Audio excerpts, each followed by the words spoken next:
Students, अब हम बात करते हैं नए टॉपिक की। और जो नया टॉपिक है हमारे पास वो है विश्रांति काल। क्या है विश्रांति काल? इससे पहले जो लेक्चर था, वीडियो लेक्चर, उसमें हमने जो मुक्त पथ का, माध्य मुक्त पथ था, उसकी परिभाषाएं पढ़ी। अब बात करते हैं विश्रांति काल की।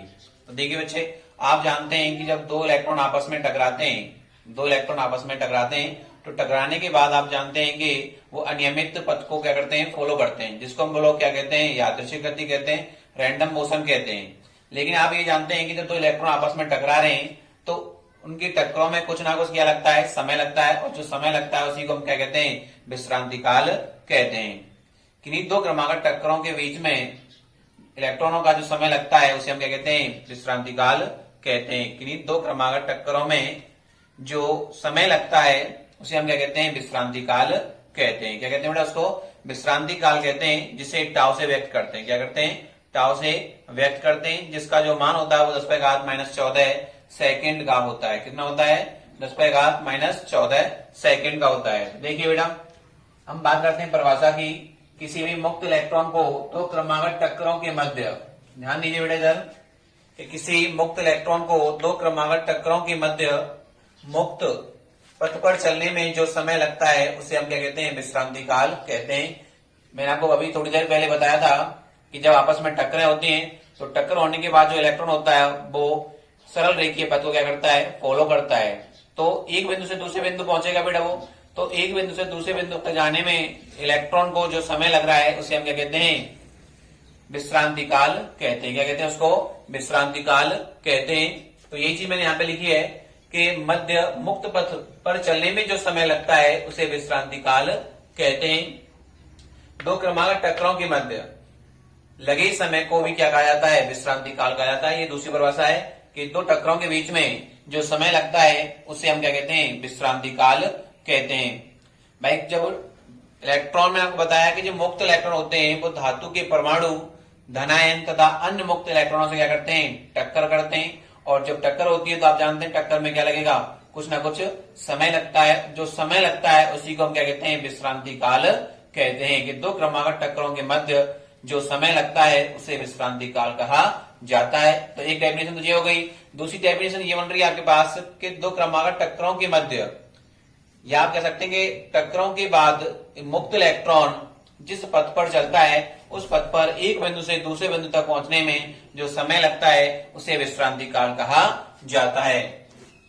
तो बेटा उसे हम क्या कहते हैं, विश्रांति काल कहते हैं। विश्रांति काल को किससे व्यक्त करते हैं, टाउ से, तथा माध्य विश्रांति काल को किससे व्यक्त करते हैं, टाउ वार से व्यक्त करते हैं। बेटा किससे व्यक्त करते हैं, टाउ वार से। ध्यान रखना, जो विश्रांति काल है उसे किससे व्यक्त कर रहे हैं बेटा हम लोग, टाउ से। और जो माध्य विश्रांति काल होता है उसे हम किससे व्यक्त करते हैं, टाउ वार से व्यक्त करते हैं।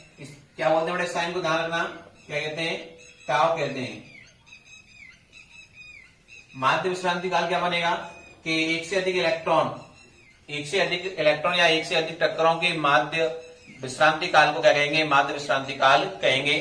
कि एक से अधिक जो इलेक्ट्रॉन आपस में टकराएंगे तो टक्कर में जो समय होगा उस समय का माध्य क्या कहलाएगा, माध्य विश्रांति काल कहलाएगा। एक से अधिक विश्रांति कालों के औसत को हम क्या कहेंगे, माध्य विश्रांति काल कहेंगे। जिसे किससे व्यक्त करते हैं बेटा, टाउ से या टाउ वार से व्यक्त किया जाता है। याद रहेगा कि एक से अधिक विश्रांति कालों के औसत को क्या कहते हैं हम लोग, माध्य विश्रांति काल कहते हैं, जिसे टाउ वार से व्यक्त किया जाता है। बेटा इसका मान लगभग 10⁻⁻14 सेकंड का होता है। मैंने आपको बताया कि इसकी जो वैल्यू होती है वो कितनी होती है, 10⁻⁻14 सेकंड की होती है। ये चीज तुम्हें याद रखनी है, पूछी जा सकती है आपसे। ये चीजें आपसे पूछी जा सकती हैं कि विश्रांति काल का मान कितना होता है, तो 10⁻⁻14 सेकंड का होता है। क्लियर है बेटा? इसकी वैल्यू कितनी आती है, 10⁻⁻14 सेकंड की होती है। अब बड़ा एक ध्यान दीजिएगा कि कोई धातु चालक है, उसके अंदर n मुक्त इलेक्ट्रॉन है। कितने? n मुक्त इलेक्ट्रॉन है। और जब इलेक्ट्रॉन है तो आपस में क्या करेंगे, टक्कर करेंगे। और टक्कर करने के बाद उनके अंदर क्या आता है, वेग आता है। क्या आता है, वेग। तो उसके अंदर n मुक्त इलेक्ट्रॉन है, जिनकी मुक्त इलेक्ट्रॉनों की ऊष्मीय वेग, उनकी क्या है बेटा, वेग है। मैंने आपको बताया ऊष्मीय वेग होता है, क्योंकि जब इलेक्ट्रॉन धातु के अंदर किसी परमाणु से टकराते हैं तो उसकी धातु की क्या बढ़ती है, ऊष्मीय ऊर्जा बढ़ती है। तो इलेक्ट्रॉन के अंदर क्या आता है, ऊष्मीय वेग आता है। तो किसी क्षण धातु में उपस्थित n मुक्त इलेक्ट्रॉनों की ऊष्मीय वेग क्रमशः U1, U2, dot dot dot कितना हो जाएगा UN। मुक्त इलेक्ट्रॉन का जो औसत ऊष्मीय वेग होगा वो कितना होगा बेटा, देखिए ऊष्मीय वेग बराबर कितना आया बेटा अपने पास, कितना आएगा U1 plus U2 plus U3 dot dot dot UN। और जितने भी इलेक्ट्रॉन आपने लिए n इलेक्ट्रॉन लिए तो n का क्या करेंगे, भाग देंगे, तो इसकी वैल्यू कितनी आएगी, 0 आएगी। कितनी आएगी बेटा, 0 आएगी। क्योंकि आप जानते हैं विद्युत क्षेत्र की अनुपस्थिति में चालक के भीतर मुक्त इलेक्ट्रॉनों का ऊष्मीय वेग कितना होता है, 0 होता है। कितना होता है, 0।